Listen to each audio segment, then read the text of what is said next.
Hello, I am Rajat Pandey. I am production manager here. I am working for Polymer Brands. So, in the opening session of the training, I have asked few questions which were related to my expectation. I was expecting this training in initial opening.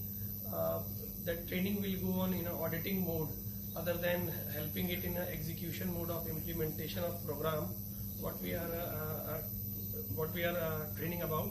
So coming back to the closing of this training session, a few things that I have learned related to implementation. As I told, how to boost the morale of the team related to the time which we ask as a resource. That time is extra time is required. That thing, and few of the tools like 1-point lesson and improvement in process rather than blaming the person. These are the few key points that I have learned in training, which will improve the behavioral aspect of the people who will be the key team members to implement SWAM. So that is the main thing that I have learned, apart of the processes, apart of the tools, apart of the other things which are the technical aspect of the SWAM.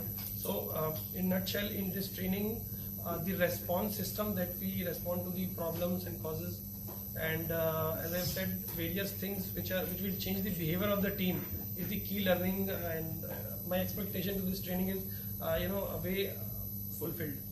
Thank you.